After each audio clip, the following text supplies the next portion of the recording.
What the heck was that? Where's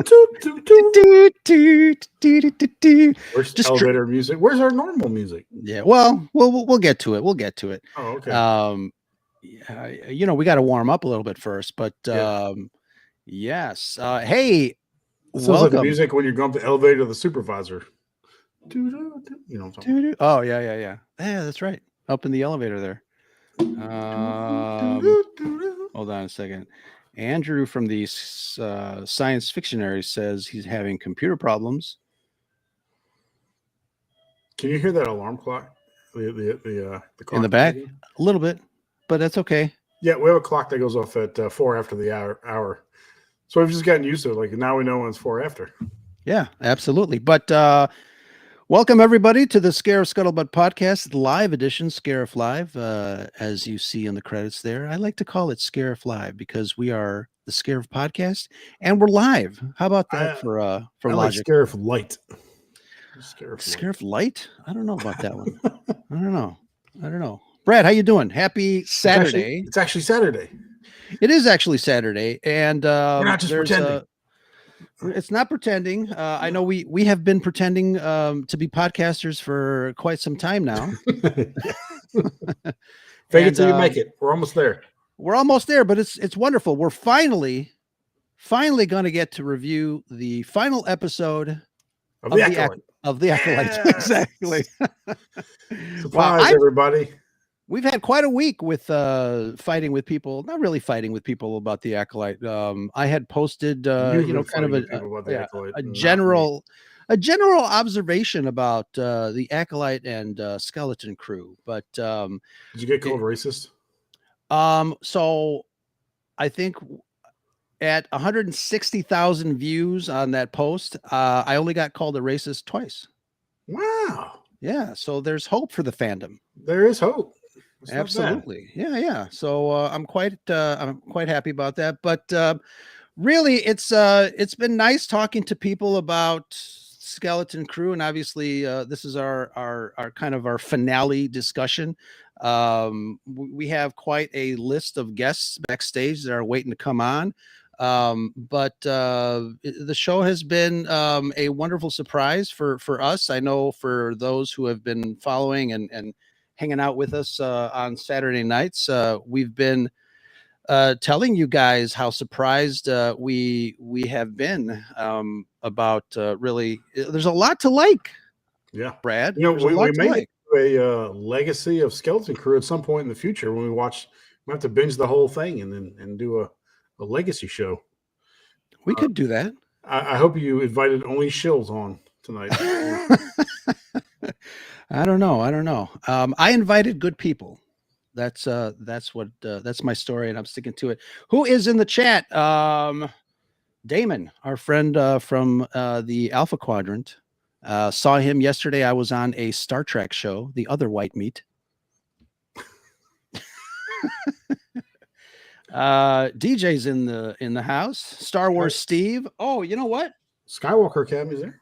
Skywalker's Academy. Yeah. Star Wars Steve. I've got your stickers. I had to load up some more stickers because obviously the giveaway from last week, Star Wars Steve and Andrew number 2 won our giveaway. Somebody is getting the Funko Pop Leia. Although Star Wars Steve did relinquish it and said that I can probably send it to Andrew, so that's nice. But here, Star Wars Steve, here are your stickers. They're going out this week. I didn't realize you were in Southampton, Hants, United Kingdom. So these stickers are going to cost me $22 to mail, and I'm just kidding. But happy to do it. So congratulations to you guys. And then I think Danny over at Comics and also had a contest that Andrew number 2 also won. So he is on a roll.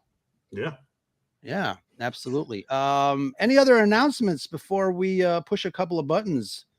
I know we just released our deep dive on The Empire Strikes Back. We going back to the original trilogy, some really nice discussions. I know we talked about Return of the Jedi and some of the things that we noticed decades later. we're still talking about Star Wars. Do we talk about do we discuss the casting of Balin Skull? No. I mean, you and I did. We texted back and forth about it, but yeah. We can get the guests on. We can ask them about that too. Sure, absolutely. I for one, I think it's a great casting job. Yeah, I think he's going to do fantastic. It's so interesting too when actors, obviously, the tragic news when they pass away and they get either recast or their characters kind of transform or die off screen like Leia supposedly did. But it's sad, but I think he's a good actor. Do justice. Yeah, absolutely. Let's see what else. We're gonna hopefully soon, since I don't know, we did it backwards. We talked about Return of the Jedi, and then last Thursday we dropped the Empire Strikes Back. We're podcasting like Yoda. We're going backwards, and then one of our mega patrons, Nicholas Schaefer from Backyard TARDIS, wants to discuss and deep dive Star Wars: A New Hope, or Star Wars as it was called back in the 70s, and really deep dive and talk about why that film is his favorite. And I know obviously it's the one that started it all. So I think that would be fantastic for us to kind of plan that out. I mean, the other thing we talked about doing is the which movie is the most impactful or lore wise. Yeah. So we need to discuss all these things in the new year. Yeah, and I would love to do some patron only shows as well, because I think we can kind of get into the weeds on certain things there too. But content is king, as they say. That's right. And we'll ask Danny about that, because we got to put out more. We definitely got to put out more. But one of the reasons that we podcast is to collaborate with some wonderful, wonderful people and wonderful folks that have shows themselves. And we got quite a group backstage waiting to come out. And it's going to be fantastic. Talking Skeleton Crew, I want to ask everybody really what they thought of the series overall now that the series is done. Also want to obviously chat about the final episode, the last episode there, which want to find out if it gave you the resolution that you wanted. Were you satisfied? What did you think about it? But all in good time. We got a nice group. I was hoping for a flashback episode, but you get what you get. A flashback to scene. Yeah. Excellent. All right. We're going to start bringing them out. But first, we got to remind people who we are and where we come from. So we'll see you in a bit. And Danny, I'm going to put the volume. This podcast is a member of the Red5 Network. For more Red5 Network podcasts and content creators, visit bio.link/Red5.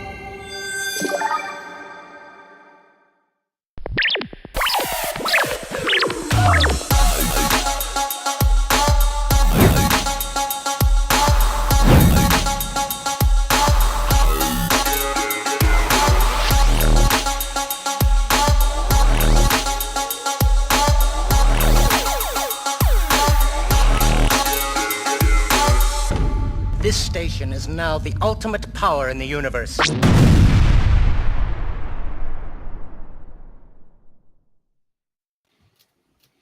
And it's a full house. Who are we missing? Hold on a second. Here we go. The other Dan. There he goes. Excellent. Look at those beautiful faces. What is up, everybody? And wearing a Buc-ee's t-shirt. Classic. Oh, no, it's not a Buc-ee's. Oh, no, it's Wookiees. It's the most Texas Star Wars t-shirt my wife could find for me. That's a fact. Is that a sports thing? What? No, you don't know what Buc-ee's? You don't know what no. Buc-ee's is? Oh, no. What's Kick Buc-ee's? him off his own show. I can't. He does all the editing and producing. I can't. I'm useful, damn it. He could be a silent partner. I am not at all. Brad is the silent partner. Excellent. But yes, wonderful faces. Danny from Comics and Cosmetics. Danny girl, how's it going? Well, great. I'm not comics and cosmetics anymore. Yeah, but thanks comics for that and throwback. yeah. And thank you for giving me so much crap when I can't defend myself. But no, we had some technical issues. I mean, I've experienced it too. Like the first time, remember, Brad, you started dancing, but there was no music on that Yeah. intro, right? And I'm like, what the hell? Yeah, imagine going a week like that. Yeah. Oh, and no one telling you. Nobody telling you. Yes. Tragic. And yes, we also have, what does Star Wars mean to you? Alora, how you Huzzah. doing? Good. Thanks And- for having us back. And Dave, yeah, it's wonderful to have both of you guys on. Yes. Usually, we talk and commiserate with your partner there, Laura, Yes. but it's wonderful to have a full house, and you guys are always welcomed on the Scarif Podcast here. Well, thanks. Yeah, this is fun. Yeah. Yeah, you said It is you great said to- Laura, go ahead. I was going to say it's to be here to talk some Skeleton Crew too. Absolutely. Some Star Wars, a little Skeleton Crew. The chat is pumping. Kelly C. Alora, you said that you binge watched the whole series I did. in preparation. Wow. In preparation, but also it was my first watch. Wow. I hadn't had Disney Plus for a little while. They raised the price, so I was like in protest, like I'm gonna just back off for a little bit. And then Don't it came blame out, you. and I'm like, And you caved. and it caved, but it came out, and I was like, I'm at weeks, and I'm gonna watch it all together, and that was kind of intentional, and I'm really glad I did it that way because it held up. Yeah, Brad and I, one of the things that we noticed is that the ending of one and the beginning of the following week was pretty tight, and I think a binge watch was probably a really nice way of watching. It was awesome. Yeah, I mean, give me Pirates of the Caribbean meet Super 8 meet Mhm. Goonies meet any day. Yeah. Super 8. Yeah, Super 8's a good comparison too. Mhm. Yeah, absolutely. And Daniel, we got Daniel visiting us here at the Scuttlebutt Podcast as well. You guys are such a great group, but Daniel, how you doing? I'm doing good. How are you doing, man? Fantastic. It's wonderful to see all the wonderful collectibles that you guys have. And Daniel, before we got on, we were talking about how much of a show off you are. Oh no, not me. Not me. Not me, as he. Not me. As the, I you know what? You should have sent me a picture of your Darth Vader sitting in your living room, because that would have been amazing. I would have popped that up, but I'm sure I'm sure you guys have seen it on Twitter's, on the X there. I don't call it X; it's still Twitter. What the hell, man? Exactly. Let's see here. Yeah, the chat is pumping. I wanted to ask you guys, because obviously we're here. We're going to talk about the Skeleton Crew. We're going to talk about the last episode. But Brad and I have been reviewing and discussing it since the beginning. It's been a lot of fun. And one of the things that really surprised me was, early on I had posted that I'll probably watch Skeleton Crew. I'm not the audience for it, but I'll watch it with an open mind. And I posted that. The first episode came, and I watched the second one, and I was just like riveted. It was a fun watch. I was extremely surprised at the kids. I think one of the things that worried me were the kid actors, but they were fantastic. Brad, how did you find? Absolutely. What's your take on the entire series as a whole now that it's done? Pretty much what you said. I mean, like, obviously both of us were highly skeptical going into this, coming off the last series that we had to endure, or didn't have to endure. I mean, we're doing a final episode review, which is great compared to last time, where we couldn't even do that. But I mean, I think we were both confused at the beginning, where like this is decent, and then like this is actually pretty good, ? Question mark? And I want to watch the next episode. Like, I can't wait till Tuesday. Like Acolyte, I got to it on Thursday or Friday, but this one I was looking forward to it every Tuesday night. I'm very, I was, in this last episode, I wasn't thrilled with how it started off, but I thought the rest of it, and that was just like the first 5 minutes, maybe. After that, it was fun the entire rest of the way. And I'm going to say, we've mentioned the Goonies before. This was supposed to be Goonies in space. I didn't really get that too much until this last episode. And I'm going to say the review I gave you was Goonies meets Rogue One. And this was like the G or PG version of Rogue One. If you get the feeling of, hey, they have to do all this impossible stuff, to save the day. I thought it was very Rogue One, but for a younger audience. So overall, I'm excited. One of the questions we had in the chat before we even got started, would you have liked a 10 to 12 episode series? And definitely yes, I would have taken 10 or 12 episodes on this one. Yeah, absolutely. I think, and that says a lot, because I think, I joked around at the beginning. We never really talked about the final episode of The Acolyte, but I think after the third or fourth episode, we were like, "Are we done yet?" It was excruciating. But it's interesting. It's a refreshing take on Star Wars, really. I guess. Danny, I know we talk quite often about this. But what has been your take overall of the series? And I do want to bring in another guest. I think we reached our limit, but hold on a second. It's Andrew number 2. Hold on a second. Or is Where it is Andrew? No, it's Andrew number 1? Oh, hey everyone. Andrew. How are you? Andrew, how's it going? Good to have you. I saw, you know what? I had put the link in the bar, but I never hit that button that was very important. Send. Yeah, that's all right. Sorry about we'll go with that. It's all good.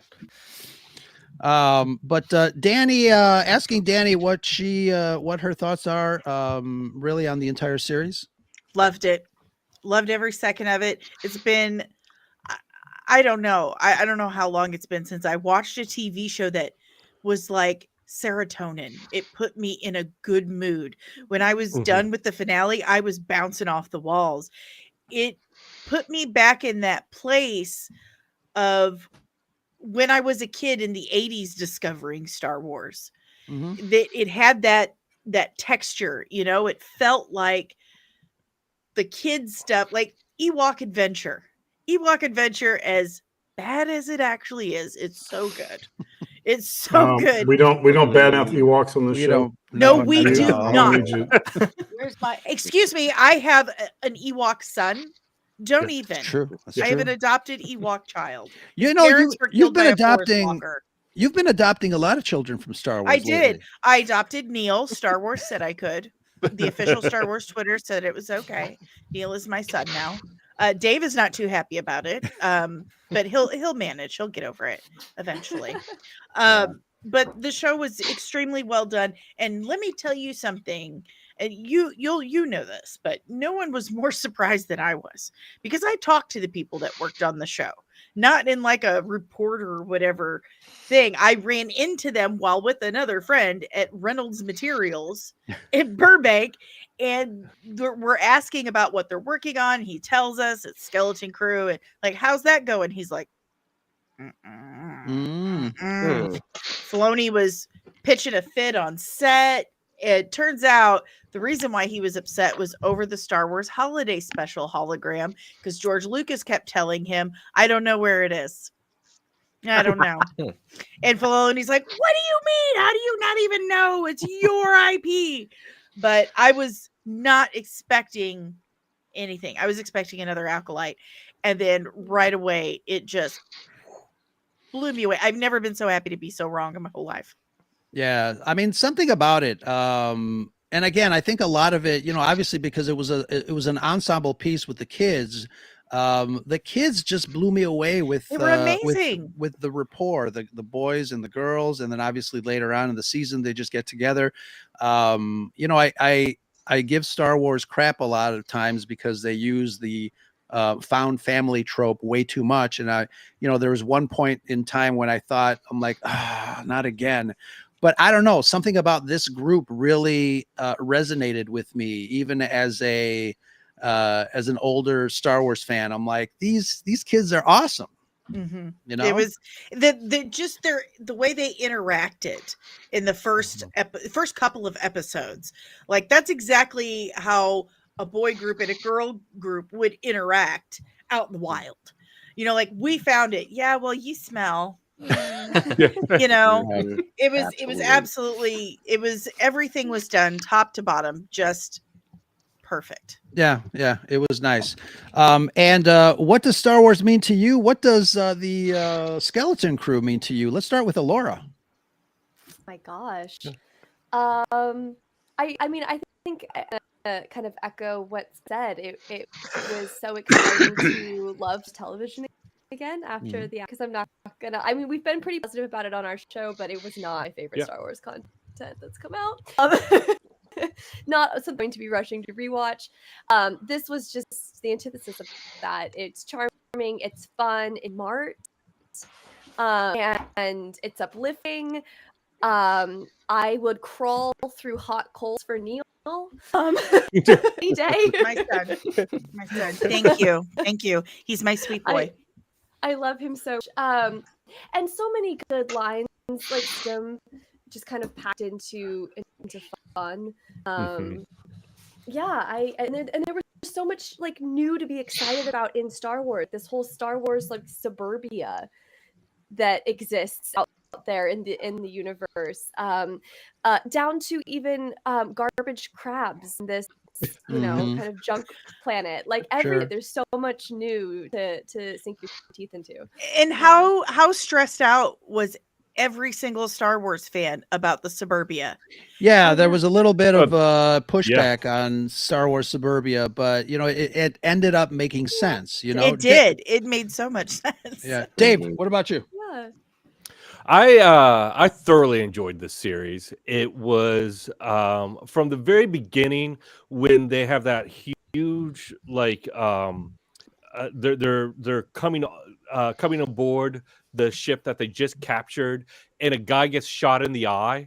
I was like, okay, we're going to get some like real kind of what I call like 70s, 80s kids show violence, which is like the kids were throughout the series, the kids were in danger, and you felt that danger, and they weren't kind of like, I feel like a lot of kids shows now, when kids are in danger, like Spy Kids 3, they kind of make it look like a fun ride that they're on, as opposed to like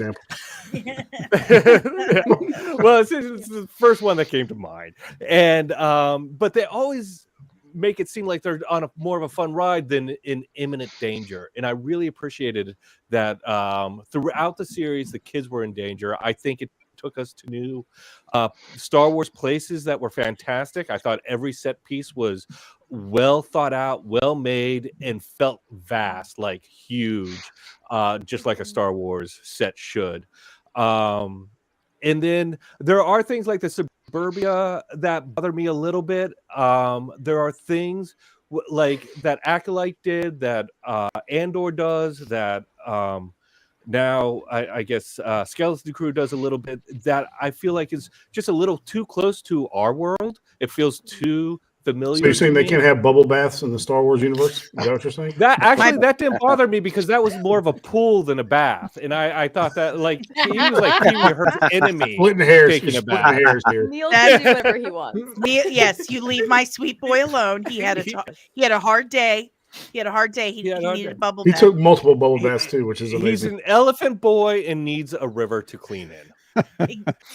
Yes, and can we all appreciate that? Your favorite part was the children were in actual danger. That's all we needed, was some kids in danger. Kids in Just danger. Put the kids you have a Neil.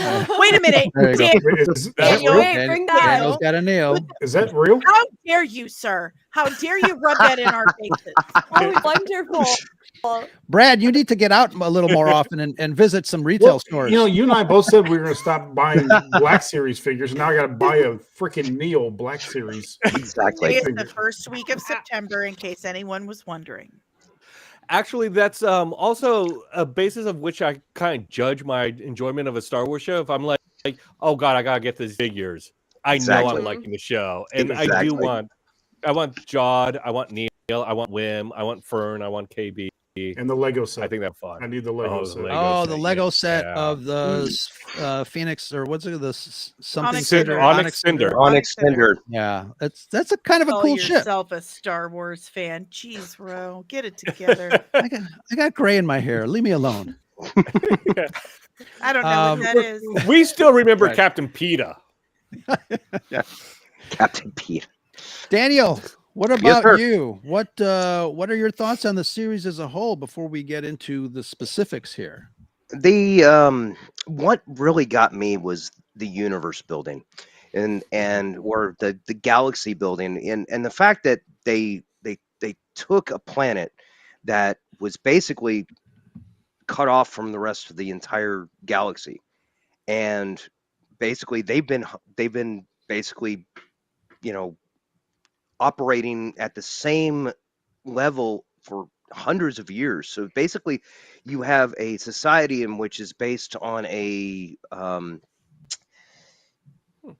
basically a droid, an old things, and the entire planet's been cut off. So, you know, that's the reason why I think the suburbia thing was impacted there. He was like, okay, well, this is like old school, whereas is that okay, everybody's living in peaceful and harmony, and they're working for the great, what is it called, the great work, which is basically printing credits, which leads me into the universe building. Is that okay, so what is the Republic going to do with this planet now that they have it? It's found. So this leads, this only can lead into something different. How the First Order was financed, I'm sure we'll get into that. But overall, the entire series was, it was very Goonies-like, but it brought back that kid in me. It really did. It just brought back the feeling of, oh my God, okay, I can just. What Danny said was that the serotonin is the fact that you can just basically cut everything off and close your eyes, and all of a sudden you're 7 years old again, and you're living this with these kids, and the kids did such a good job on I cannot say how much of a good job these kids did.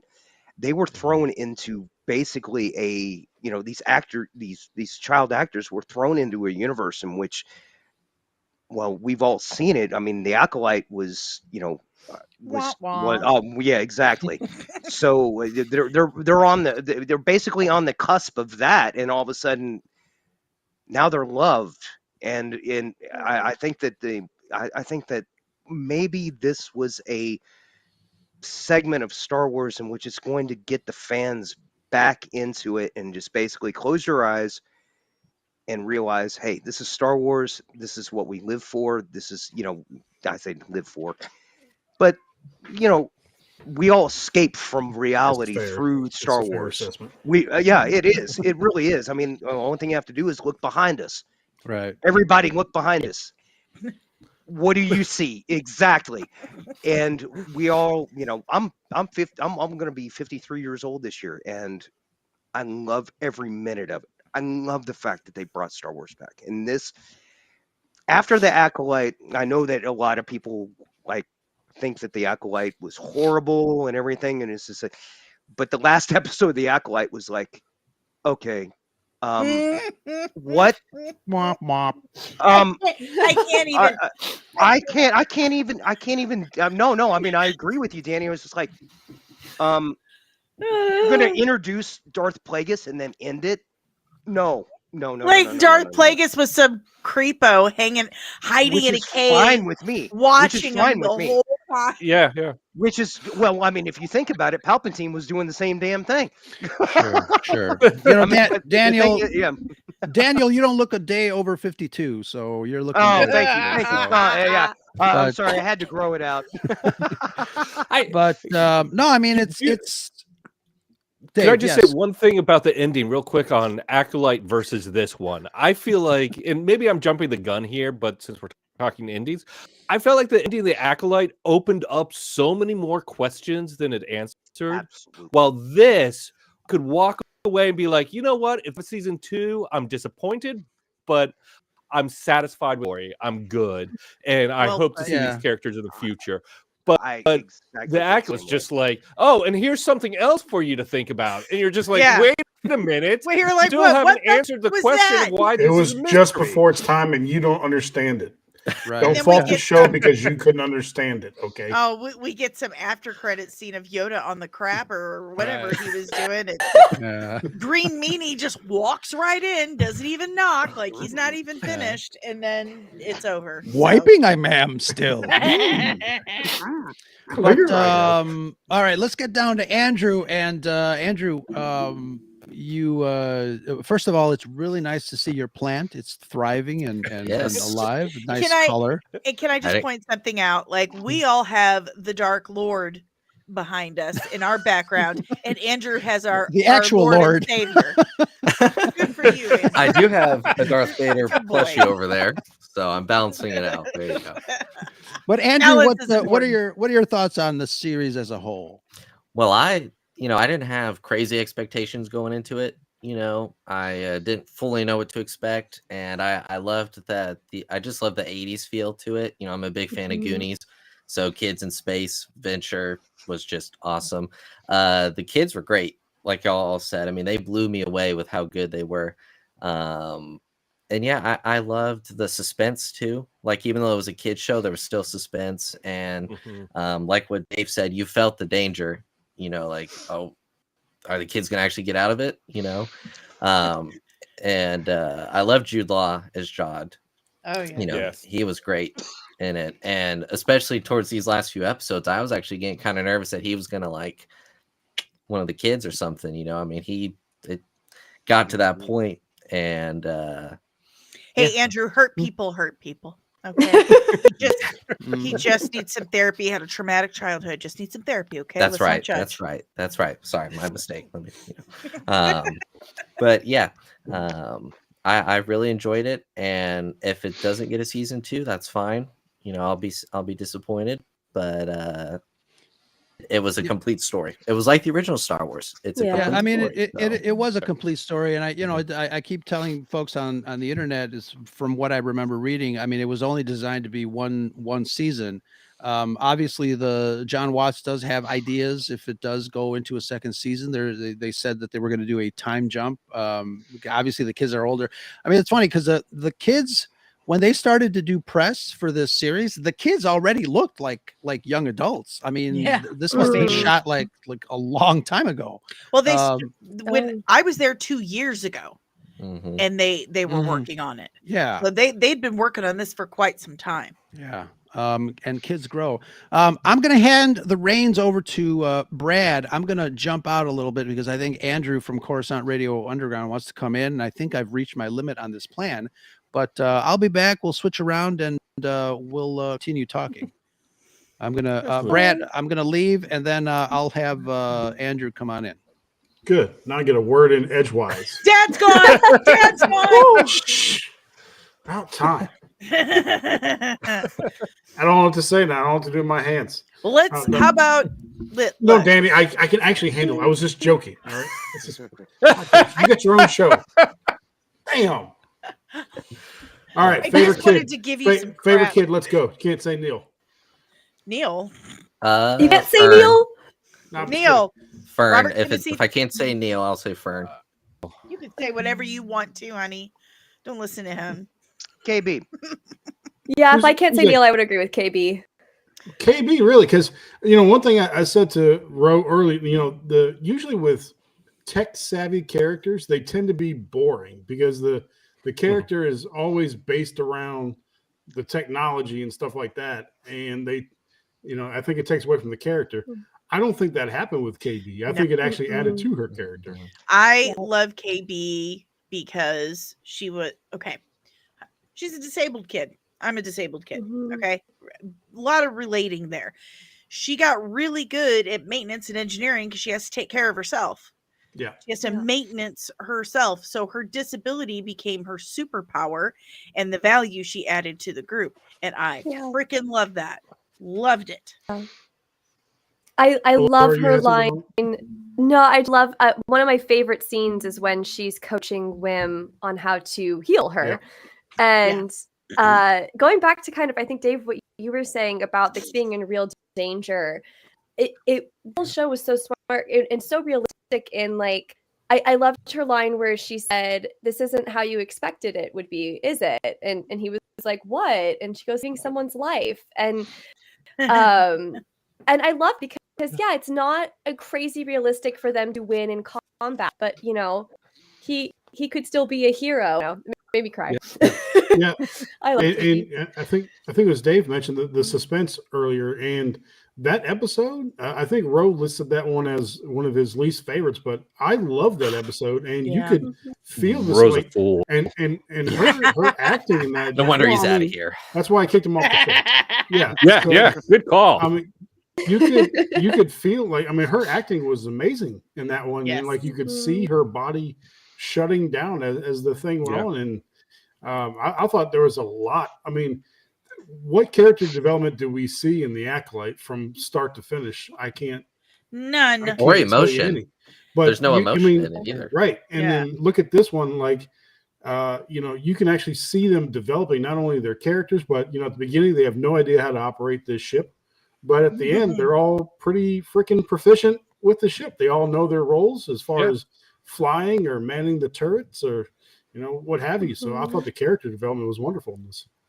I agree. And it does a really good job of giving each of the kids in the ship throughout the series so that you can see them getting used to it. It's not just like to the cockpit and are like, I can fly this. They are learning it as they go, and you see that across the episodes, which I thought was fantastic. So what did you guys think about the side story with the parents back home on Atten and their plight to save their kids? Was that necessary for the show? Yes, but I do think they needed a bit more desperation. Yeah. I think that. I agree with that. You're right. Yeah. One of the things that that I noticed is that it's like the parents actually knew what was going on. Meaning that they knew that the supervisor was a droid. They knew that these things were happening, but they didn't question it. So they just, they didn't question the authority. And so basically, they're kind of they're showing that, normal people will follow rules without question. And and the thing is that if you're running a society raising for the greater good or the great plan or whatever, then you have hundreds of years of people that basically have been brainwashed into thinking that they're waiting on the Republic to come back to them. So the parents throwing the parents in there, showing what the parents knew versus what the kids knew. That was kind of, when they showed Wim's dad, the thing that got me was that when they showed Wim's dad on the speeder and he finally recognizes that, oh my God, this is what I've been missing in my life. It's like, oh my God, I'm on a speeder bike and I'm flying through the air, and I'm like, oh my God, my life has adventure, my life has meaning, more absent, more so than what these droids have been telling me. I can do more than that.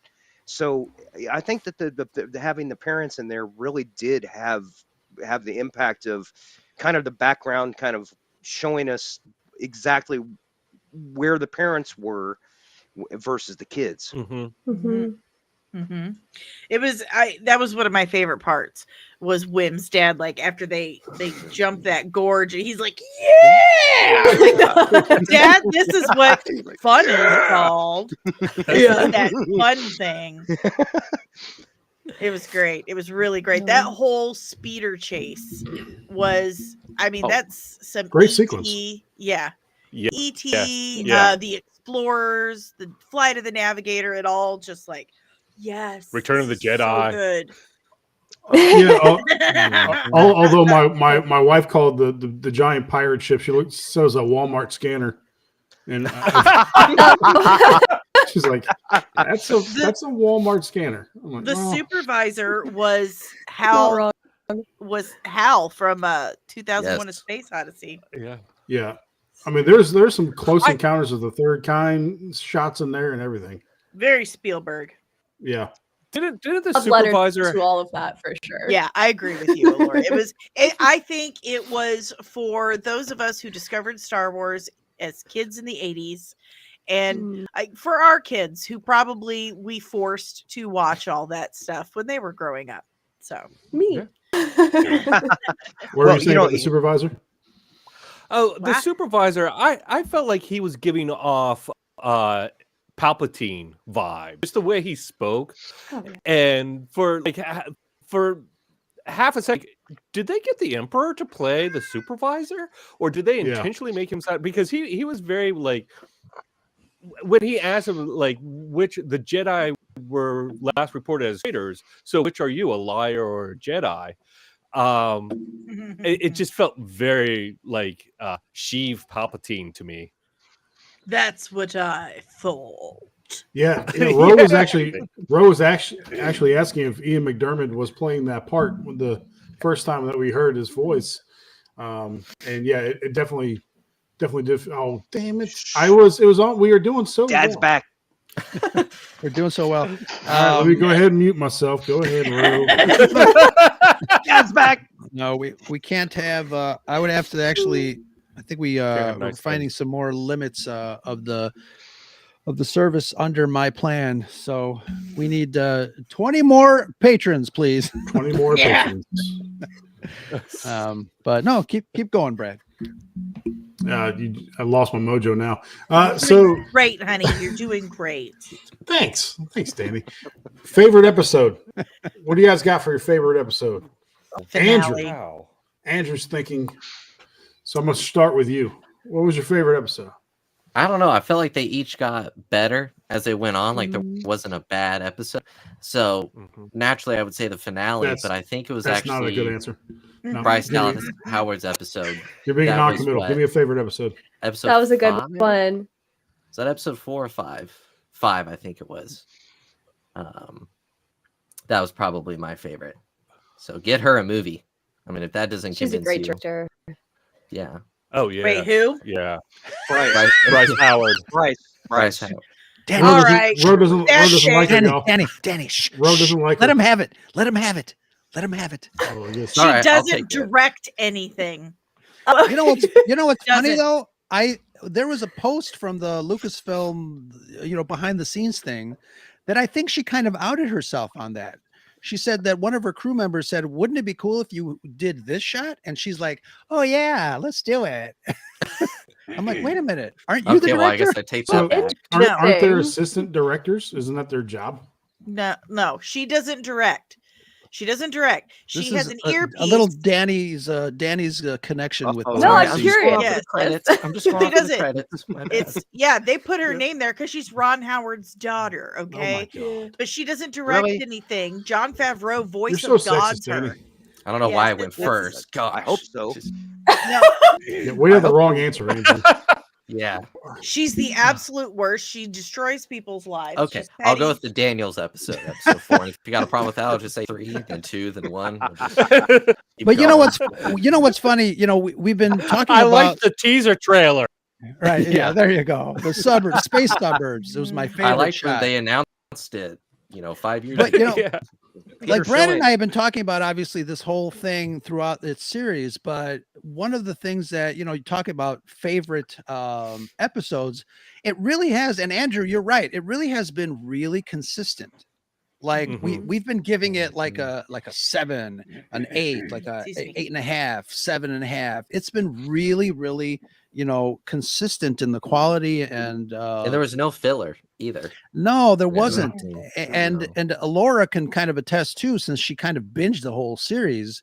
I mean, you can't really watch it as like one big movie, and I think that's great. I know. Would I'm you trying guys to see figure out this what my on- favorite episode is because I watched it like a film. Yeah, Yeah, It all together perfectly. harder. but Would you you know guys see what? this on the big screen? Definitely. Ro got to see the first 2 on the big screen. Would you guys Yeah. binge watch this on the big screen? Hell yeah. Oh yeah. Yeah. I don't know. Yeah. What do you think, Daniel? What's your favorite episode? Yeah, sure. Number 3. Mm. Episode 3, and I actually have notes. I did exactly what Laura did, and I'm almost. I didn't watch the last episodes a second time, but the third episode really got me, and I don't know why it was. There were a lot of one of the things that really got into this is that there were a lot of throwbacks and a lot of little Easter eggs for all of us Star Wars fans. And you're just like, oh, okay, yeah, I get it. I almost And feel like they were this just- series had the most Easter eggs of all Absolutely. of them because there's something in there's a lot there. Yep, and And can I add that they had the best Easter eggs? They were obvious. They weren't like in your Yeah. face. No. They were just like No. subtle nods. yeah, one of the ones that I'm going to bring up here is the battle droid. When Jod is going through and he's turning on all the droids trying to figure out which one is 33, he turns on a battle droid and the battle droid says, "Did we win?" And I'm like thinking, "Oh my god!" I'm like, and then That's Laura's favorite part. and then you fast forward to the final episode, and what does KB say when she wakes up? First thing, did we win? Did It we was win? it was We like win. it was like Right. I'm gonna throw in an Easter egg, but I'm gonna throw in foreshadowing at the same time, and I just Yeah. love that. I just love that. I was like, Yeah. because if you hadn't seen, I mean, it's like a lot of people didn't get it. They just like threw it out, and you're like, Right. oh yeah, it's a battle droid. And it's like, no, I know exactly what this is. I know exactly what that battle droid's talking about. And then when KB says it at the end, it's almost like she's mirroring that. It's foreshadowing. It's like, oh, did we win? Like a droid waking up. So yeah, that when I started putting things together, after the rewatch, when I started putting it all together, episode 3 had a huge amount of Easter eggs in it, and and it was kind of as I said, it was foreshadowing toward KB waking up at the end there and everything, but it was but the music was also weird. It was very Outer Limits, kind of like a almost like a theremin type of thing going on. Oh With yeah. it was like when Jod entered the droid area and where all the droids were being held and where he finds SM-33 is that you hear the music in the background, but it's not Star Warsy. I mean, it's very like Outer Limits, something you would see on TV and back in the 70s or something. It was like ooh, and as I said, it's kind of a theremin, and I really enjoyed that. It was kind of like it was bringing me back to somewhere where I needed to be, that I needed to pick something up from. So that would be episode 3. Just it kind of sealed the deal for me. It was just like, okay, first episode you're introducing the characters, second episode you're kind of enjoying what they're doing, and then the third episode was like, okay, now we're going to get on to where we're going to go, and all of a sudden it just like throws you into it. And that was the introduction to the pirate base. That was I believe I'm gonna have to cheat. Yeah. I'm gonna have to cheat. The droid base. The name of the droid base. Borgo. Sorry. I had to cheat.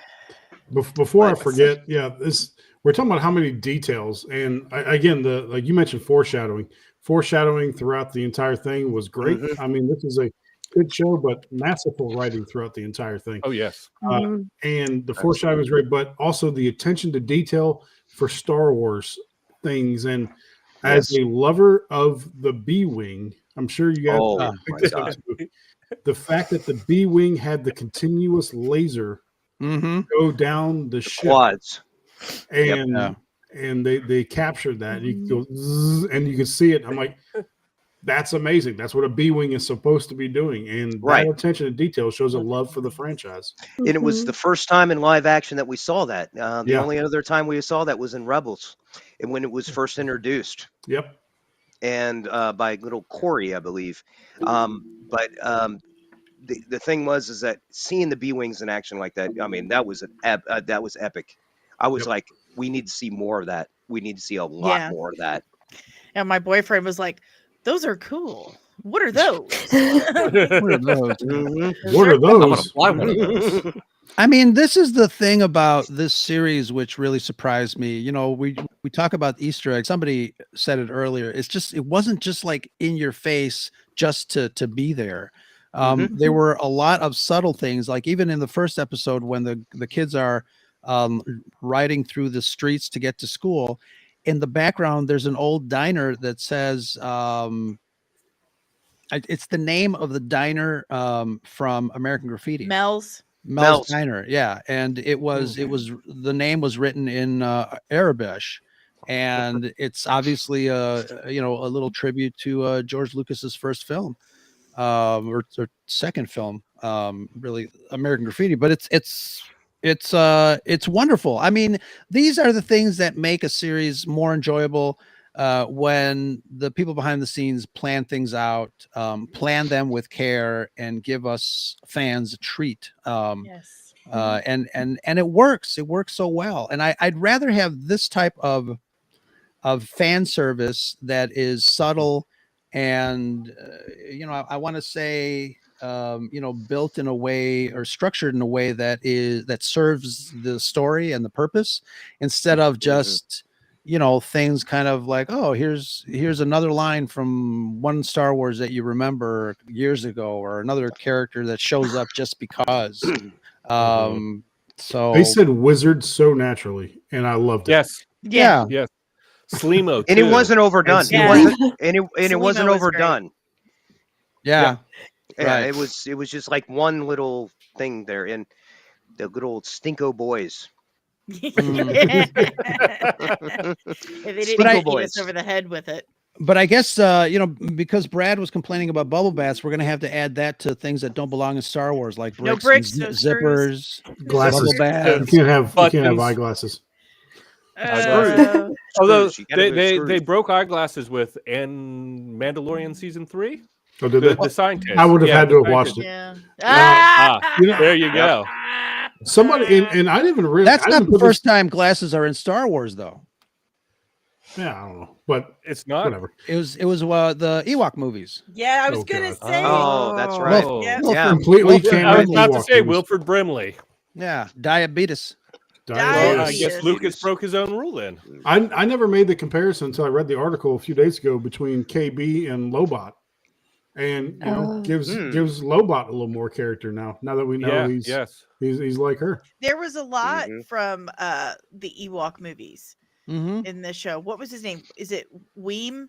Whim. Wim. Wim. No, not the little Wim. boy. Not the little Oh. boy. Not the little boy.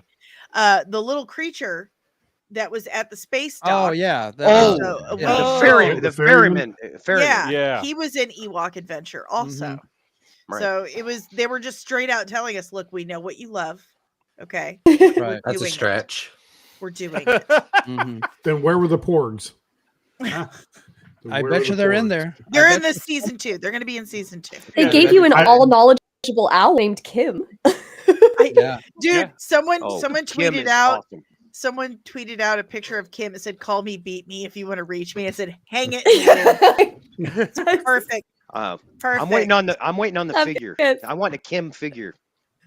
Oh yeah, I want. Yeah. I Oh, want. yeah. I want something to cuddle. I want a Kim Yeah. plushie. A plush. Like- Kim plush. Yeah. Yeah, a Kim plush. I'm gonna take off in a minute, but and let Andrew hop on. Andrew number 1. Oh, I was But- about to say I'm already here. What you talking about? But I wanted to say before I went that this was something I had texted Ro about, that Jod is by and far the most interesting say new. I don't care that they mentioned him in the comics before because he's totally different. But he is the most interesting new character that Star Wars has come up with in years. He has so much depth. He is so intriguing. Like he didn't want to hurt those kids. He didn't want to. He didn't want to see anything bad to happen to those kids because he was a kid that a bunch of bad things happened to. And the difference between him and, say, Kanan Jarrus is that Kanan used that trauma in one direction, and Jod went a totally different. He allowed that hurt and that pain to really drag him down and become this thing that he, needed to be to survive. Yeah. He's really the most interesting character since General Hux. So before he's General I don't know. I would think that he's like before the Star-Lord. Yeah, no, I got Star-Lord from the entire time. To me, he's Han Solo if Han Solo had force abilities and had a traumatic childhood. Yeah, he did because he could shoot. Anyway, myself. Danny, before you leave, we've been giving ratings, 1 through 10 all season. What we thought. What did you think of the? Well, we're going to do 2 tonight. What did you think of the finale and for the entire series? 10 out of 10 for both. Wow. It's just no notes. Shill. Yeah. Where's my money check? I rate this a shill out of 10. A shit. I rate it a shill. I rated a shill because it's time for you to go. There you go. They clearly took the time. They took the time. Yeah. They paid it the respect, the passion, and the energy that this franchise absolutely deserves and has been lacking for many years.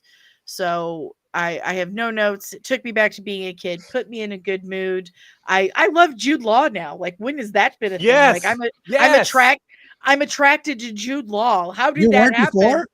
No. I don't think I've ever seen a Jude Law movie, and now I'm like, I should go back and look at some. Highly recommend Gattaca. He was good in the Fantastic Beasts movies. Like he was. You know what? I thought Dave was going to say I've never seen a Jude Law movie and not felt it tingling. Is what I thought he was going to say. I liked Gattaca. I loved him in Gattaca. It's one of my favorite movies. Yeah, Gattaca was a great film. In fact, that thing that they had on Ethan Hawke's legs to make him taller, I actually had one of those on one of my legs when I was a kid. And I remember watching that going, ow. Oh, no. But no, Jude Law was great in that movie. But I was never like, oh, my God, I'm such a huge Jude Law fan. But now I'm like, I love him. Yeah. This is the best thing he's ever done. Definitely a shill now. Definitely. Yes, I'm a shill for Skeleton Crew.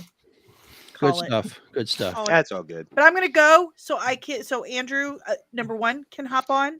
But thank you guys for having me. Thank you for coming by. Thanks, Danny. Very nice, Danny. Right. Good to meet you, Danny. It's nice to have another girl. Yeah, it is nice. And she has the nerdiest name ever. I like if I was given full reign on naming all of my children, half of them would have been named Laura Dannon. I think my Danny, folks are watching this and they're like, yes. Excellent. Danny, before you leave, why don't you tell folks that are in the chat where people can find you to say hello there? Well, you can find me on the YouTubes at Comics and Everything. I do a daily stream in the morning. Depending on what part of the country you're in. It's Central Standard Time. It's 10:30 in the morning. So grab your coffee. We talk about all the nerdy stuff that's gone on. It's just like nerdy gossip, entertainment news. But I do other things too sometimes. You can find me on all the socials, literally all of them, at Comics And. So come find me, say hi. If you're going to yell at me, just give me enough time to prepare a witty retort. Find her everywhere except TikTok until tomorrow at 7 p.m. Yeah, you can find me at TikTok until tomorrow. Not that worried about it, but love you guys. Thank you so much. I'll see you soon. Don't mess this up, Andrew, number 1. Bye, guys. Oh, God, I was getting still watching. All right. Thank you. Danny has left the session. You know what? I'm gonna ask you guys before Andrew pops in. They really kind of kept us guessing with Jod. We didn't, his reputation was in question, his motivations were in question, and I really didn't want him to end up being, the redeemed pirate. He ends up loving the kids and everything, is hunky dory. I'm kind of glad that they. Hold on a second. What the hell, man? I'm kind of glad that they stuck with the landing on this. What do you guys think? Andrew, I'm trying to bring you in, but it still says no. So I'm a little confused here. But Brad, direct. I, for one, yeah. I mean, I, for one, I'm glad they did not redeem him. The Star Wars took the redemption thing a little. I mean, the redemption thing was good for Vader. That was his arc. But not every bad guy, not every villain needs to be redeemed. Some villains just need to stay villains. And up until what episode? Let's see, we had 8 episodes. Even episodes 5 or 6, we were talking about, where is Jod? Is this all a ruse? Is he going to come around? And I'm glad that they let him stay bad in the end. But Daniel, what do you think? I think the same thing, and the fact that they kept him a pirate, and the fact that he still has morals. He's not going to kill the kids, and he's not basically he's kind of it's the whole in it for yourself, but it also goes back to the character in your all's favorite movie, Last Jedi. I can't remember the guy's name, the smuggler's name. What was his name? The guy that they picked up on Canto Bight. Del Toro. Yes. Yeah. Yes. Yeah. That character Canto right what? there. Canto Bight. Bite.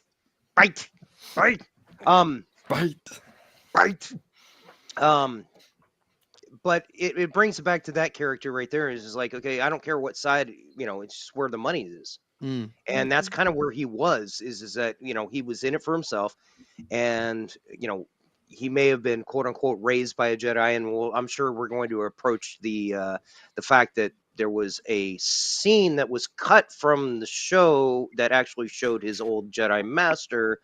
And I don't know where that was going, but the whole point is that the fact that he kept the persona of being bad, but he still had a good heart. It was kind of like, it was kind of like, okay, I have a good heart, but I have to do this for me. And at the end of it, where he's sitting there looking at the ship crumbling into the atmosphere, he's got a smirk on his face, kind of like, yeah, that's what I was expecting to happen. Almost like he knew this was going to end badly, and that he already had a plan for it after that. And that's, I kind of like the character, the fact that I mean, Jude Law did an excellent job at this. I mean, period. The end. I mean, he there's not a lot of characters a lot of actors that can like really pull it off. Turn on a dime. Yeah, they can really pull it off. And he was able to pull this off very well. Kind of playing the side thing. I'm gonna give the kids what they want, but in the end, basically, I'm gonna get what I want, and I'm gonna find the mythical planet, and damned be everybody else. And then he does find it, and then all of a sudden, his dreams come crashing down around him, and he just kind of that realization of, yeah, this is what it happened. This is where it, kind of where it ends. Yeah, the Republic's going to take over. Yeah, all my money's gone. The whole world's going to shit. I don't care. And it's funny because I almost picture. I'm going to ask Alora this because since you watched the whole thing, I wanted to get your take as far as character development of Jod specifically. I feel like if we had like one more episode, Jod would have been even more of a bad guy, because he you can tell that his career, his pirate career, I guess, is filled with, moments of desperation where he does like bad stuff to gain whatever it is that he's trying to win over. So I feel like at this point, he went through so much to find Ad-Ad and the treasure that, I feel like he was about to do something even worse. And I think if we had like one more episode, you might have seen that. Elora, what are your thoughts on his progression as a character? Yeah. Well, I agree with I agree with everything that's been said. I think we're talking about a character that has had a life essentially robbed from him. I mean, we get his whole tragic monologue. So we have a character that's in it for themselves, who is desperate in a lot of sense, and who I don't think sees there being any other life. I think even if you arrive with the kids and hand them and be a hero, he would never really find a place. This is where he lives. This is where he exists. This is life as he knows it. So why not lean into that, right? Sure. I think that, yeah, I think right. I think that I think his way, I think it would have been a very dark world he would have run, because I think he would have really leaned in that, because he would have had control probably for the first time in his whole life. Yeah, I think it's interesting that finals. I've been thinking about it all day, where he's smirking as the ship is crumbling in on itself. This kind of like, well, this is my life. At least I went down singing. That I don't know. He is a fascinating. I don't know if I can totally answer that question. I think I'm still digesting Jod as a character, but I think he sees a lot of himself in the kids, and that's why he doesn't want to hurt them. Yeah. And as you guys were talking, I realized, and I guess I should have put this together, but as a survivor of Order 66, or a survivor of the aftermath of Order 66, that's really good motivation for him to be somewhat protective of the kids. So this guy is pretty much a heartless pirate, but at the same time, you still have that protection instinct, especially with everything that scarred him. He did have a Jedi master at some point, who watched over him. So even though he is a pirate, he is a bad person, he still has reason to protect these kids. So I thought they did that pretty well. And Jude Law did that pretty well. Agree. He was also very much like the best improving con man ever, because he would take any situation and kind of bend it towards his advantage. Like when they were about to put him out the airlock, he comes up with this speech that delays that long enough for him to live. When he runs into the other people on what was the world that was like at Aden, but it was all war. Akron? When he runs into them, Akron. Yeah. Where he found the French kids. Yeah. And that's where the Football Hall of Fame is. Resistance. At Akron, Ohio, I think. Right. And so, but he was able to turn that situation for him. And so he has this ability to take a loss and make a win, even if he doesn't get the greater win at the end of the day. And I think that's a little his smirk was like, yep, this adds up. This is just about right for me. I guess I'll take the elevator down and sneak off this planet now. All right. Andrew's doing Blair Witch down here, so we got to get to Andrew.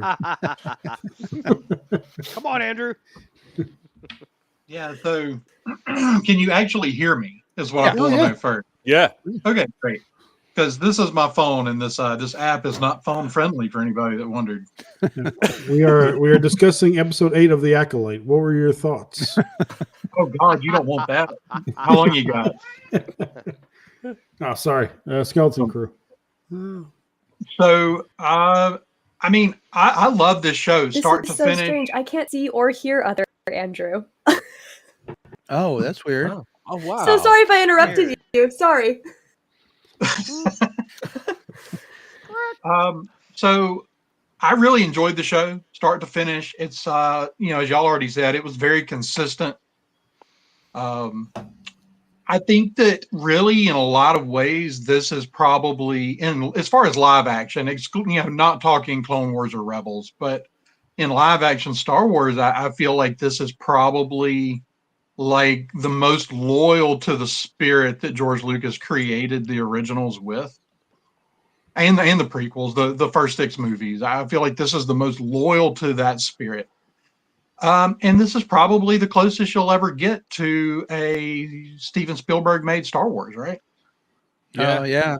That's a great point. Good point. Yeah.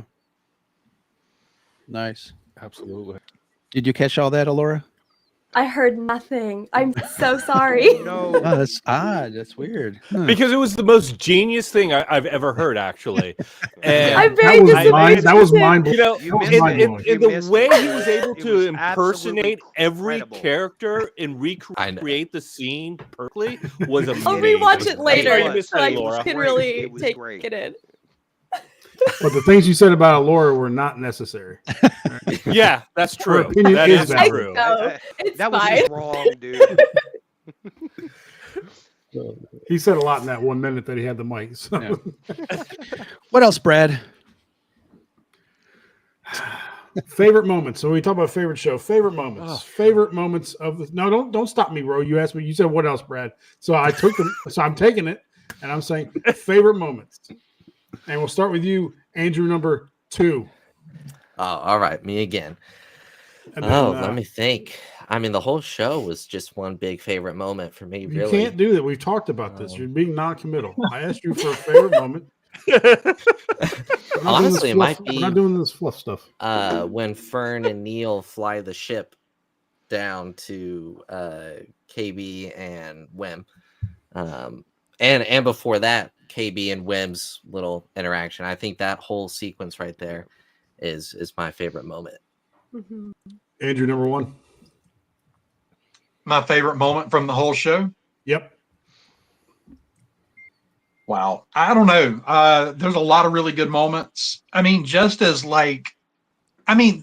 just something really magical about that last moment of the show where they chose to wrap it. Where I think Neil yells out, "Hey, Wim, you don't have to take that assessment now." And it's like Wim's whole future is now wide open, and he's seeing it. And it's just a really great culmination of the whole series, and it's a really, really magical moment. Correct. Or is that the timer? Time's up. Dave. Lord, hear that. Favorite moment. This is so hard for me because I want to say something with Jude Law, but I really think one of the a favorite moment of mine is I want to say episode 4 when they're at Akron, and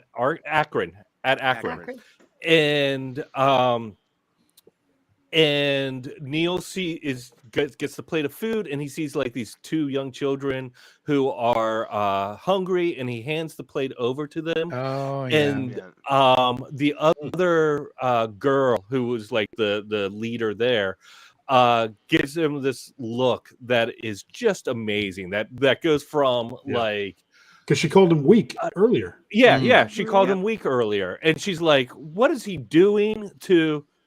Oh, I see why Neil is so special, or I see what he's talking about. To kind of a, come on, let's get going, and it's just this great kind of arc of emotions on her face within, a 10-second shot. Mm-hmm. And then every other moment when Jude Law's like, "Hey, can you do the acid? Can you turn that back on?" That was awesome. Yeah. Daniel. Yes, sir. Well, one of the things that I really, I'm kind of going off of what everybody else has said here, but one of the things that I found really kind of cool was the Wim. And a lot of people are like, "Oh, Wim is just, some kid, he's just like," but he's kind of the center of the story. Wim is all of us. Wim is the the kid's seeking adventure where there is no adventure to seek. And basically, he's trying to make something out of, he's trying to make something good out of his situation. He's bored. The kid's bored. And that's the thing is that, a lot of kids get bored. And I can relate with that. I was a kid. I got bored and I made up crap to do. And what is Wim doing? He's making up stuff to do. But when he comes along and the adventure opens itself up to him, he basically grasps onto that adventure, and he's not going to let go of it. And that's and that was kind of like, I guess, what we were showing in episode 2/episode 3 when they were trying to get into the ship. And, when they thought it was, when Wim thought it was a Jedi temple and everything, and he brought up the fact that, it could be a Jedi temple and everything. I just want to, and then he turns on it, and when Fern basically says, it's mine now, he goes, I don't care. I just want to walk around. That sealed the whole thing for me. It was like, he doesn't care. He just wants to be living in the experience. He wants to be part of that. And he doesn't care if he's going to be captain. He doesn't care if he's going to be this, that, or the other. He just wants to be part of it. He wants to be part of the story.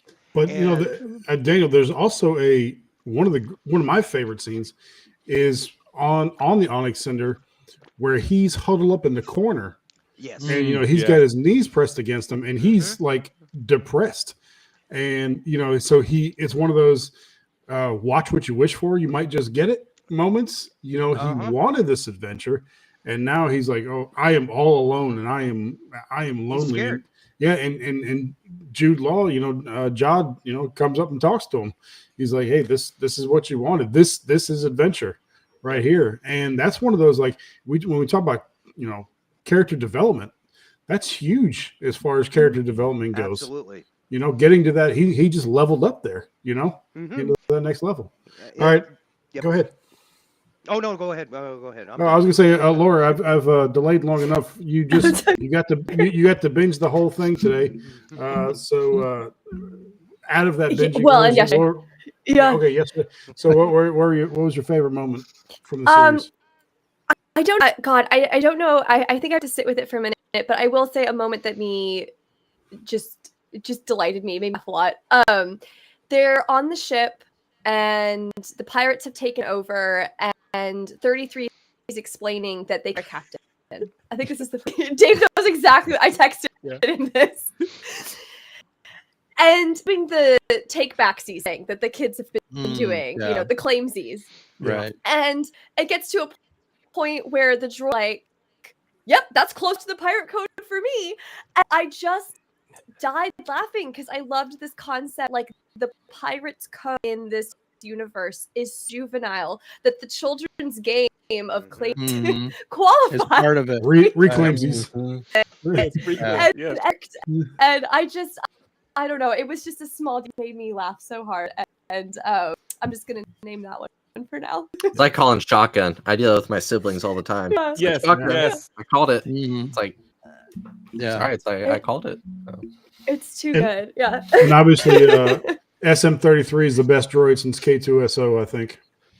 Yeah. I mean, if anything, Star Wars does droids really well. I mean, they could be in whatever show, but he's got a rat sticking out of his eye. That's not the most pirate stuff I've ever seen in my life. Yes. I think it's always amazing that every droid, like every featured droid in each show or episode, each property, has its own unique thing that is like shocking and surprising and weird and nothing like anything before. Like, if you line up all the droids like Chopper, what is it, K2SO, K2SO, Smee, or 33. It's Smee. It's definitely Smee. Yeah, it's definitely Smee. I love another one of those things a little too close to our world. B. What? Who? I'm blanking on B. Andor. Oh yeah. Oh yeah. Yes. Andor. Of course. Oh, was that the one with the stutter? They had the stutter. Yeah. It was more of a puppy dog. Yeah, it's like a construction droid. Right. Best. Just- Yeah. Yeah. And also, I apologize. I feel like I'm hijacking this, but another whim moment that I loved was when he's like, "How do I not know who the good guys are, or how can I not Yes! tell who the good guys How are?" do I always Because get it wrong? The real Yeah, good how guys. do I always get it wrong? Because I Yeah. feel like that's me as well. That is I a don't know very what that says human about thing you to all, say. but yeah. Yeah. And I thought it was a great moment. So yeah. But more importantly, back to SM33. Yes. One of my favorite moments. This shout out to babysitting mode. Oh, yeah. Yes. Babysitting mode. Right. And said, Yes. come on, let's Yeah. get like Don't- every don't parent make me every parent count. can feel that one. Yeah, don't make me count. All right, Ro, you can have it back now. You've been You know, it's I mentioned that the kids really surprised me. I think one of my standout moments was when KB was her life was in danger. I think the characters really stepped up to kind of help her and save her life. We learned a little bit about KB and her prosthetic, her digital brain situation going on, and how Wim was able to kind of fashion some new coils there, the metal, and kind of revive her. So that was really a nice touch. And I think I was actually wondering, and Brad, I think I had mentioned it in previous episodes. I was wondering when they were going to give KB a moment. It was taking too long. I'm like, why? It's like KB seems like she's just there, but when they gave her the moment, it was like nothing else mattered. You're like, oh my God, is she going to be okay? I think again, just kudos again to just the kid actors. They were just refreshing, to say the least. But that moment really, when KB, when you can tell, because obviously the one of the mothers had mentioned, the KB's situation or condition or whatever, but we didn't know exactly what it was. But we get a good idea of what it was and why they were worried about her. And obviously all parents are worried about their kids, especially when they go gallivanting across the galaxy like that. But I think this really gave us a really great moment and insight into KB as a character and her condition. Again, I know everybody has mentioned this. It would just be wonderful to see these characters somewhere else, pop up. Yeah. I would even take a comic book, at this point, but the story was great overall. The series was executed phenomenally well planned, well written. The characters had depth. It really made you care about them. And I know that, that last episode, it did seem like, it was curtains for some of them. And we were rooting for them to survive. So that tells you a lot about a series when you're feeling that about these shows. So I absolutely loved it. I wouldn't mind a Jod spinoff series if they did something there. Yeah. That'd be cool to see. So. Absolutely. So we'll probably see the kids in another Mandoverse project at some point in the future, somewhere. So. Well, they can't abandon Neil. He's beloved in the fandom now. Like, yeah, we can replace Grogu now for all I care. I'm so sick of Grogu. It's not fun. Neil all day. I agree. But it's Backyard TARDIS. Were you here before, Nick? He's saying Wim's lighting the lightsaber upside down was kind of a fun thing. And so how many of us have done that as kids? Absolutely. Wonderful. And it's nice to know what happens with a lightsaber now if you ignite it upside down, because like on Rick and Morty, it went straight down like through the earth, but here it just kind of like launches and bounces around and goes out. I thought that was kind of cool to know that. Yeah, absolutely. Not many safety features on those things. No, not at all. No safety. There are no lawyers in the Star Wars. Most dangerous weapon in the galaxy. No safety. There no lawyers, no handrails. Nothing. OSHA would have a field day in that work environment. Going back to the Acolyte again? No, not that OSHA. No. Oh, I loved episode 3 of the Acolyte. That was probably my favorite episode. I couldn't even tell you what that is. Yeah. Do you guys remember the first episode of of Skeleton Crew, where the droid is sitting there telling the students what to do. And actually, I think it was the assessment test. Mhm. And the droid says something that just like killed me. And it says, if you need to use the refresher, utilize the desk controls. And I'm like, did they just tell the kids to do their business right where they sit? And I'm like, that's exactly what the droid just did. You know, But you're like, not supposed to oh. do that.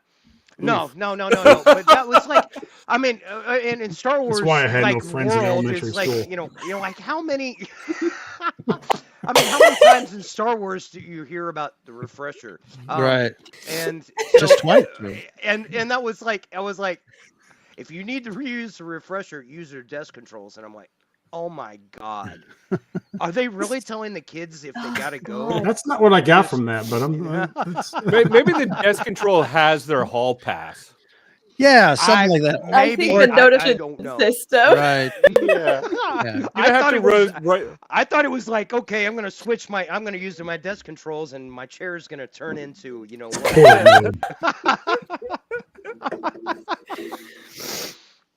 Yeah. Oh man. Oh my gosh. Brad, you want to do a final rating there? How many? Well, yeah. How many little blue elephant kids out of 10 would you give the acolyte? Jeez, Louise. 0. Wow. 0. 0 elephant kids. 0.37. Skeleton Crew. I can't give this a 10 because it used 1139 instead of 1138. Oh, If they had just I used loved that. 1138 I loved that. Dave, you're wrong. You're just wrong. That was just That that was was excellent. Man. That Uncalled was for.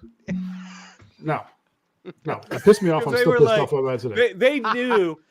They knew like 20 They knew we would million talk about it, George yes. Lucas fans were going to Agreed. go 1,138, and she's like 9. Yeah. That's Right. Rickroll. The only thing would have been better is if they just went into that song and then like, never gonna break your heart, never gonna let you down. Yeah. Sorry, So for sorry.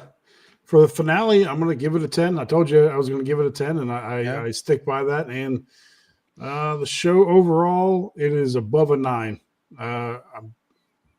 9.5 for the entire thing. Like if you can go like you said, if we're talking about 8s, 7s, 8s, 9s the entire season, overall, you gotta give it a high rating. So screw it. I'm just gonna give it a 10. Both. I would. Can you rewatch it? And I think that's like the number one. Yeah. Criteria for what you like. I will never go back and watch The Acolyte. I don't know if I'd even go back. I think I'd watch select episodes of Mandalorian. I wouldn't go back and watch the entire thing. I would go back and watch this entire series easily. So I'm gonna give it a 10. Yeah. Dave, what about you? It's a great way to fill your Saturday, I'll tell you. Yeah, exactly. I had also done a rewatch over the past 2 days, and it holds up 1,000%. I'd give the finale a 10 in the series, and I give it a 10 because they really did stick the landing. And I think that's the hardest That's thing. what we were worried about that. I was worried so much about them sticking the landing. I was scared that they weren't going to do it, and they did it. Yeah. I thought every episode was paced perfectly. Every episode had a beginning, middle, and end that felt right. And each beginning was completely hooked into the cliffhanger of the previous episode. I give it the entire series overall probably a 9.5. As well, they're just like I said at the top. There are things that remind me of this world, Wim's walkie-talkie, that I feel like is just a little too much, and I'd kind of want to see less of that in Star Wars. And that's the only thing I'm asking for, really. So, 9.5. It blew me away. I loved this series. I really did. I can see me watching it again in like another couple of months, and then again in another couple of years. Like Rebels, just constantly like rewatching it every couple of years. Watch it tonight, Dave. You got nothing else to do. You're absolutely right. I think Rebels is a good comparison. I kind of mentioned that a few shows ago. Like that's the family vibe that I got from the kids was the Rebels team. Yeah. Yeah. Yeah. Daniel, what about you? Overall and episode? Let's see. I'd probably give it a 9.5. And the reason why I'm saying a 9.5 is that there's way too much other stuff that needs to be explained. And where I go with this is that, okay, what are they going to do with all that money? And, it leaves that question, kind of like unanswered. But the overall series, if you were just to basically watch the series and, be done with it, it's fine. It's perfect. The way they ended it was perfect. It doesn't need any more explanation. They've explained everything throughout the entire show. It can stand alone by itself. Whereas other stories that they've told through these Disney Plus shows is that you need more information in order to understand what's going on in the scene. And they didn't have that in the entire Skeleton Crew. You didn't need to know who won the Clone Wars, or you didn't need to know this person's name, or you didn't need to know the affiliation. It was wrapped up very well, the way I look at it. And of course, that's the reason why I get it a 9.5 is that the fact that there is some stuff that needs to be explained in the overall, the greater Star Wars universe. It's just like, they just came across a planet full, I hate to say it, 1,139 vaults. I'm sorry, Brad. I just find it funny because they did it for the reason to piss Brad off. It worked. Yeah, it worked very well. But the thing is that okay, so you got all these credits and everything. It's like okay, you dump them into the economy, and it's like all of a sudden they lose their value. So I mean, there's a lot of little things. But if besides that part of it, like thinking about it way too much and going down a rabbit hole, the series by itself stands out, and the kids did such a great job. Yeah. And I have to say my favorite episode is still episode 3. I like the finale. They tied it up very well, but there was so many Easter eggs in episode 3 that I just sucked me into the entire, to let me go as a fan. I'm like, oh, there's the fan service. Okay, they're gonna show a battle droid saying, "Did we win?" Yeah. And I was like, okay, there's your fan service. But then they expanded it to, we just like, okay, well, we're just going to throw that aside and just like pretend like the fans didn't notice that. I like that. I really did. I didn't want it to be like in your face fan service. I wanted it to be nonchalant fan service. It was like, okay, we're going to throw this aside and we're going to move on with the storyline as opposed to focusing on it. Yeah. That's the way I like this series, is that they really did a good job of focusing on what they were doing at the time as opposed to let's throw a whole bunch of fan service in here and let's go a different direction with this. But that was really good. Yeah, excellent. Laura, your thoughts on the series and the last episode as a whole? Last episode gets 10 out of 10 Neils. And as the series, is that a Neils rating? That's a Neils rating. Neils rating, yeah. Yeah. I think the whole series a 9 out of 10, and for a lot of what Daniel was saying, it's because I want more. I want more. Yeah. I want to know, how does this play into the bigger story? I want to know where these characters go next. I have a lot of questions as to kind of going back on what we were saying about, how many generations of people have lived on this planet and continued the great work with no real payoff for that great work. Hundreds of years, it sounds like, if I remember the line correctly. And so that's I'm giving it. I know that wasn't the story, so it holds up, and it was an amazing series, and I will continue to rewatch as time goes on. Yeah. But there's still some questions, and maybe they'll get answered. Yeah. Yeah, absolutely. And I think, it's one of those things too, where people, sometimes we get used to every piece of information being spoon fed to us from media. Yes. And, somebody online had mentioned the fact that, the Rebel blockade runner was the last ship that was in there. And is that Leia's ship? And why did she get there? And why didn't we see, that was kind of like a subliminal little It's always the cameo. Tantive V4. That's the only Right. Corellian Corvette in the entire Star Wars Right. universe. So it's funny how people kind of cut to that as this series is bad because we didn't see who was in that ship. It's like, no, relax, calm down. Yeah. But No. we do. We didn't see where Vader went at the end of Star Wars. Right. He just spun off somewhere. He just took off. I've been flying around the galaxy for 3 weeks. Andrew number 2. Yeah.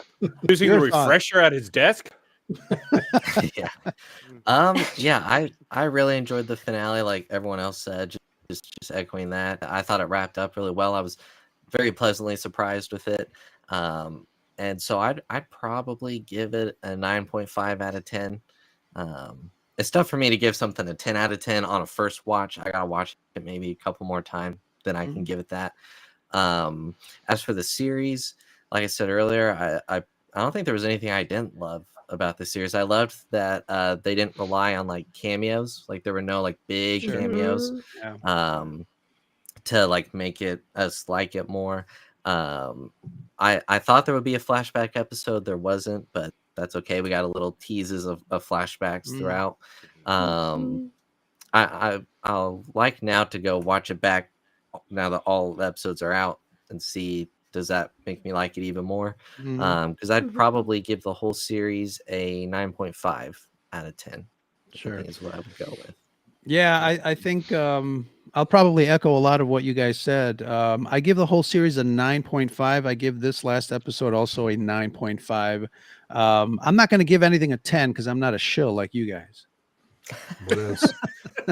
Sorry, just you saying me pretty well. Just that there's this many people talking about a Star Wars subject in agreement is a beautiful thing. Yeah, I like too. I mean, They did online, something right. I mean, even online, I never really saw people saying that they hated the show. I mean, yeah. it was I mean, all positive for the there's some most part. stragglers, hate everything. Right? Yeah, there's some stragglers out yeah. there that'll go along with the narrative just to do it. But yeah, I mean, there's one of my friends who was online. I think he left Twitter a little bit ago, but he did the whole eye roll with the teaser trailer when it first came out. But then he watched it. He absolutely did not like the little blue elephant kid. That was his quote, and he's like, "What the hell is this?" But he watched the first 2 episodes and continued and loved it. So it for a franchise that keeps dying, at least once every week and a half, this is kind of a good start to bringing it back. But guys, this has been a fantastic discussion. Everyone in the chat who is still around, thank you very much for hanging out with us here on the Scarif Scuttlebutt podcast. Laura, Daniel, Dave, Andrew number 2, Andrew number 1, Danny, and just Brad over there in the corner. It has been fantastic. If anybody has anything additional to add, why don't you leave us a voicemail and we'll listen to it over at the Scarif Scuttlebutt hotline, which is 773-234-8659. Dial it now. Put it in your favorites. Andrew, dial it. Hello. Well, you're on the air. Excellent. Brad, any final thoughts before I hit the end? Man, I'm just I can't say enough good things about this show. I'm so, as Danny said before she left, so happy to be wrong. I was not at all looking forward to this show, and I could not have been more pleased with it. So thank you to the writers, directors, of course, the actors, everybody that worked on the show. Thank you for putting out a quality product and actually caring about the work that you're doing. And, lore matters, and they stuck with it. So thank you for all that. Excellent. Thank you. Well said. And we will, obviously be back talking about more Star Wars. I think the next show is Andor season 2, and we're going to be insufferable Andor fans. Absolutely. Online. Showing it Yes. up already.